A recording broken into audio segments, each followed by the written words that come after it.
Search कीजिए मेरा channel सनातन ज्ञान मंथन और सब्सक्राइब बटन और नोटिफिकेशन बेल को ऑन करना ना भूलें। इससे आपको हमारे चैनल से जुड़े सभी नए अपडेट मिलते रहेंगे। नमस्कार दोस्तों, आप सभी का स्वागत है आपके अपने YouTube चैनल सनातन ज्ञान मंथन में। हिंदू धर्म में कई देवी देवता व उनसे जुड़ी कई रोचक कथाएं हैं। मेरा उद्देश्य सभी देवी देवता व उनसे जुड़ी कथा का ज्ञान आप सभी तक पहुंचाना है।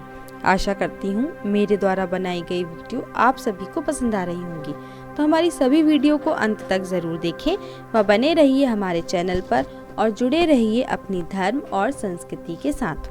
दोस्तों, आज मैं आप सभी को महाभारत काल के एक पात्र दुरात्मा कीचक की कथा सुनाने जा रही हूँ, जिसका वध पांडवों ने किया था।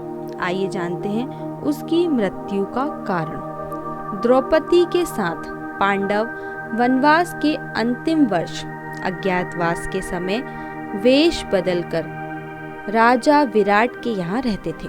उस समय द्रौपदी ने अपना नाम सैरंधी रख लिया था और विराट नरेश की रानी सुदेशना की दासी बनकर वह किसी प्रकार समय व्यतीत कर रही थी। पर स्त्री में आसक्ति मृत्यु का कारण होती है। राजा विराट का प्रधान सेनापति कीचक सुदेशना का भाई था। एक तो वह राजा का साला था, दूसरे सेना उसके अधिकार में थी, तीसरे वह स्वयं प्रख्यात बलवान था और उसके समान ही बलवान उसके 105 भाई उसका अनुगमन करते थे। इन सब कारणों के कीचक निरंकुश तथा मदांत हो गया था।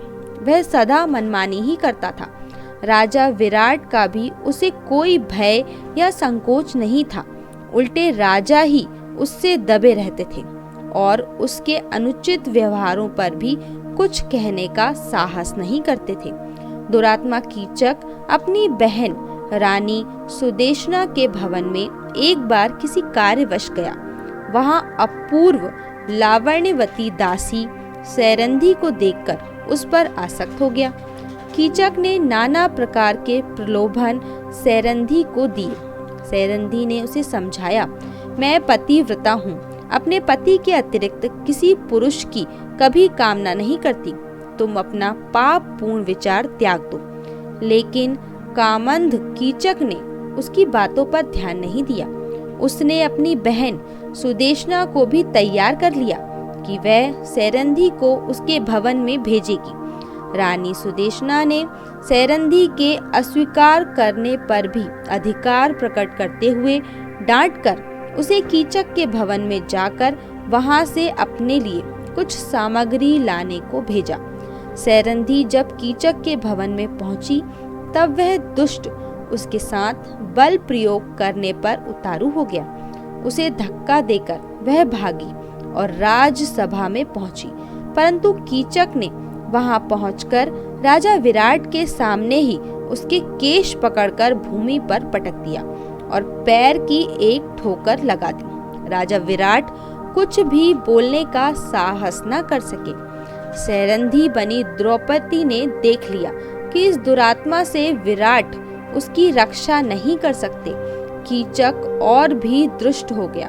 अंत में व्याकुल होकर रात्रि में द्रौपदी भीमसेन के पास गई और रोकर उसने भीमसेन से अपनी व्यथा कही। भीमसेन ने उसे आश्वासन दिया। दूसरे दिन सैरंधी ने भीमसेन की सलाह के अनुसार कीचक से प्रसन्नता पूर्वक बातें की और रात्रि में उसे नाट्यशाला में आने को कह दिया। राजा विराट की नाट्यशाला अंतपुर की कन्याओं के नृत्य एवं संगीत सीखने में काम आती थी। वहां दिन में कन्याएं गान विद्या का अभ्यास करती थी, किंतु रात्रि में वह सूनी ही रहती थी। कन्याओं के विश्राम के लिए उसमें एक पलंग पड़ा था। रात्रि का अंधकार हो जाने पर भीमसेन चुपचाप आकर नाट्यशाला के उस पलंग पर सो गए। कामंद कीचक सज धज कर वहां आया और अंधेरे में पलंग पर बैठकर भीमसेन को सैरंधी समझकर उसके ऊपर उसने हाथ रखा।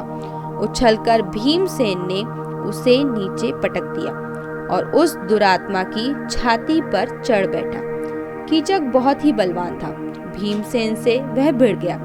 दोनों में मल्ल युद्ध होने लगा, किंतु भीमसेन ने उसे शीघ्र ही पछाड़ दिया और उसका गला घोंटकर उसे मार डाला।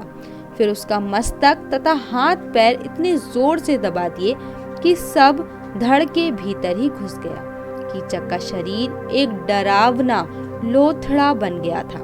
प्रातःकाल सैरंधी ने ही लोगों को दिखाया कि उसका अपमान करने वाला कीचक किस दुर्दशा को प्राप्त हुआ है, परंतु कीचक के 105 भाइयों ने सैरंधी को पकड़कर बांध लिया। वह उसे कीचक के शव के साथ चिता में जला देने के उद्देश्य से शमशान की ओर ले गए। सैरंधी क्रदन करती ही जा रही थी। उसका विलाप सुनकर भीमसेन नगर का परकोटा कूदकर शमशान पहुंचे। उन्होंने एक वृक्ष उखाड़कर कंधे पर रख लिया और उसी से कीचक के सभी भाइयों को यमलोक की ओर भेज दिया। सैरंधी को बंधन से मुक्त किया गया। अपनी कामासक्ति के कारण दुरात्मा कीचक मारा गया और पापी भाई का पक्ष लेने के कारण उसके 105 भाई भी मृत्यु को प्राप्त हुए। तो फ्रेंड्स, इस वीडियो को लेकर आपकी क्या राय है, हमें नीचे कमेंट करके ज़रूर बताएं। और अगर आपको ये वीडियो अच्छा लगा हो तो इस वीडियो को लाइक करें और ज़्यादा से ज़्यादा लोगों तक शेयर करें। और ऐसी ही और भी धार्मिक कथाओं के लिए सब्सक्राइब करें हमारे YouTube चैनल सनातन ज्ञान मंथन को।